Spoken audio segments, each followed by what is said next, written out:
안녕하십니까. 한 주도 행복하게 잘 지내셨습니까? 아마 윤석열 후보를 지지했던 분들은 행복한 한 주이셨을 것 같고, 이재명 후보를 지지했던 분들은 힘든 한 주를 보냈을 것 같습니다. 윤석열 후보를 지지했던 사람들도 너무 윤석열 후보가 대통령이 되었다고 우쭐해 하실 필요는 없습니다. 또 이재명 후보를 지지했던 사람들도 이재명 후보가 대통령이 안 되었다고 너무 낙담할 필요도 없습니다. 이것 또한 지나갑니다. 오늘은 성경 본문 시편 37편 1절에서 11절의 말씀을 가지고 부러우면 지는 것이다 라는 제목으로 하나님의 말씀을 전하겠습니다. 부러우면 지는 것이다 말이 한때 유행한 적이 있습니다. 이 말은 다른 사람의 자랑에 대해 자신의 자존심이 부러워하는 것을 허락하지 않는다는 말입니다. 하지만 마음속에서는 정말 부럽다는 의미도 있습니다. 부러운 마음이 들어도 최소한 티는 내지 않겠다는 말이죠. 또 한편으로는 부러우면 지는 것이라는 말은 결국 부러워하지 말자는 의미도 있습니다. 자신이 가지지 못하고 다른 사람이 가진 것에 대해 부러워하지 말고 쿨하게 살자는 의미입니다.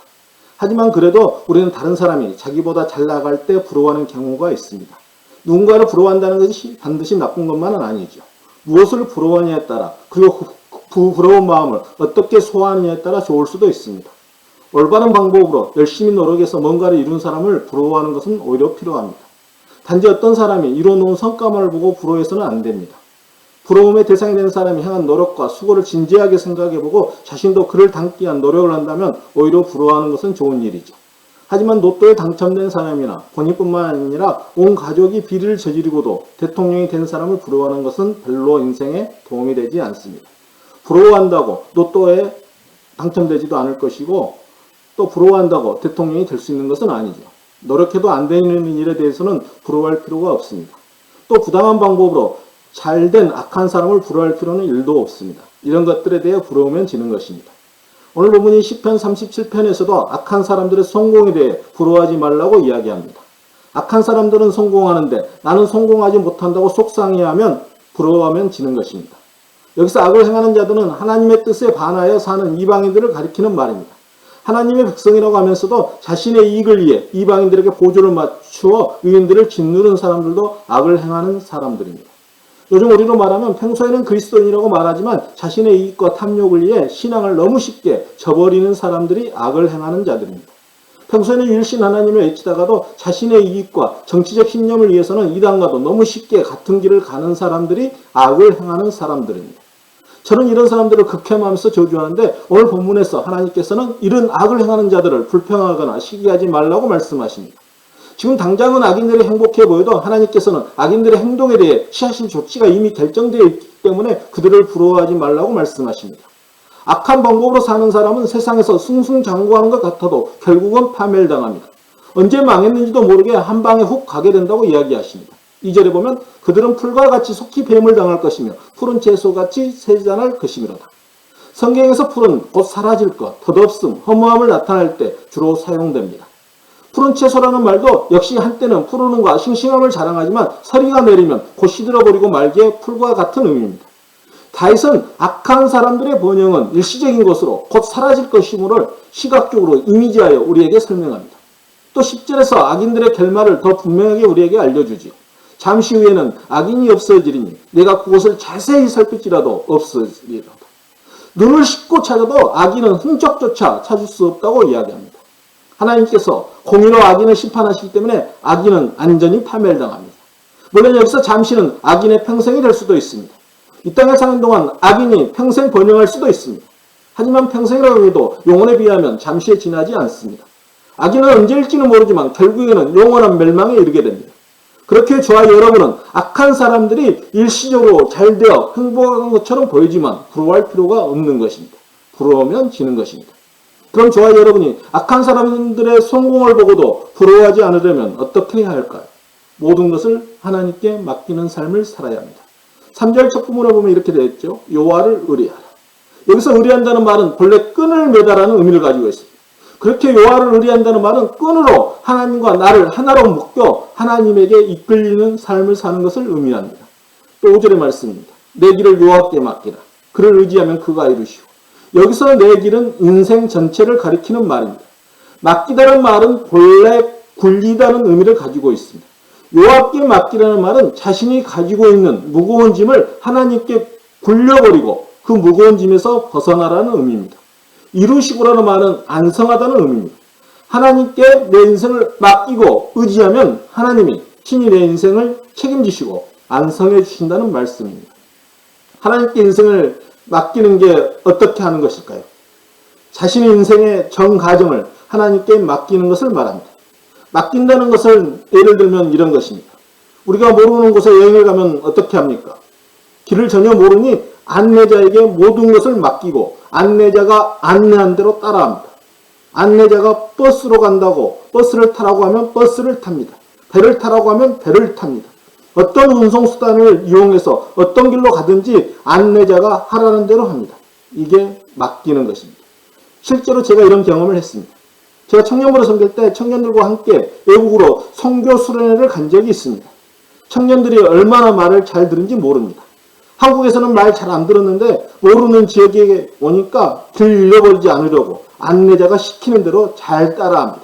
이번에는 어디를 방문한다고 하면 아무도 거기 싫어요 말하는 사람이 없습니다. 무조건 따라갑니다.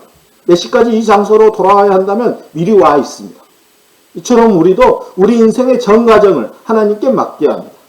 하나님이 우리에게 요구하신 게 바로 이것입니다.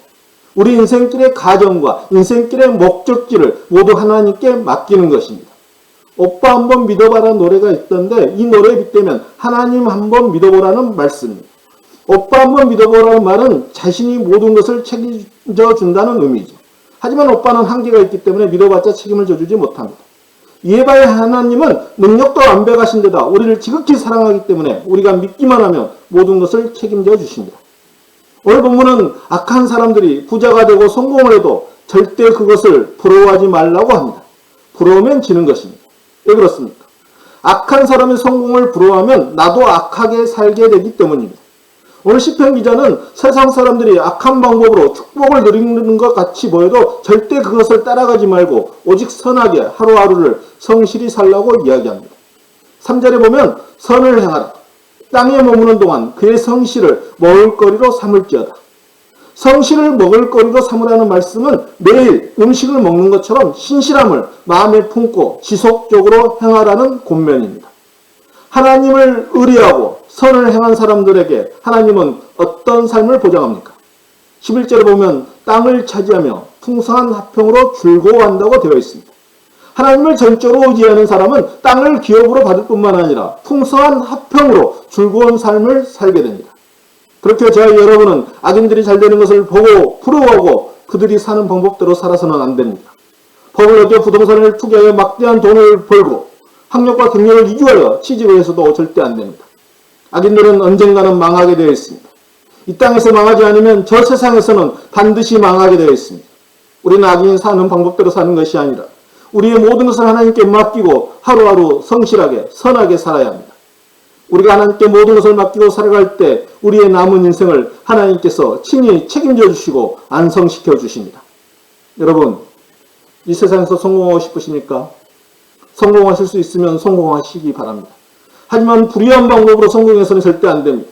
불의한 방법으로 성공하는 것은 악한 것입니다. 불의한 방법으로 성공한 사람을 보고 부러워해서도 안 됩니다. 불의한 방법으로 성공한 사람을 보고 부러워하면 자신도 모르게 불의한 방법을 동원해서라도 성공하려고 합니다.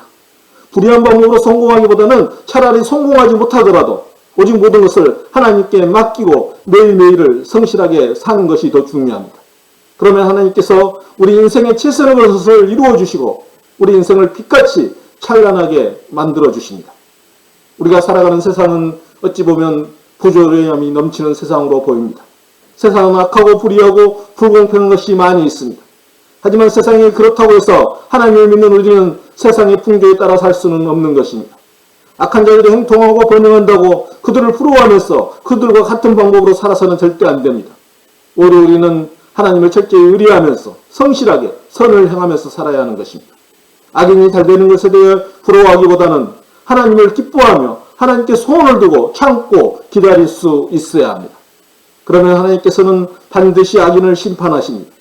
그리고 하나님께서는 자신을 믿는 백성들이 이 땅에서 안전함과 화평과 즐거움을 누리도록 하십니다. 하나님께서는 모든 것을 합하여 선한 길로 하나님 나라에 가깝도록 인도하십니다.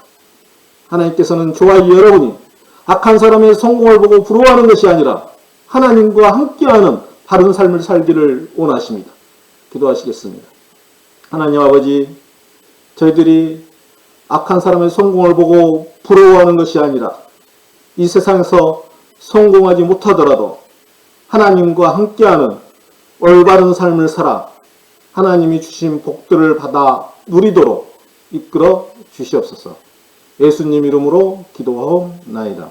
아멘. 한 주도 주님 안에서 승리하시길 바랍니다. 감사합니다.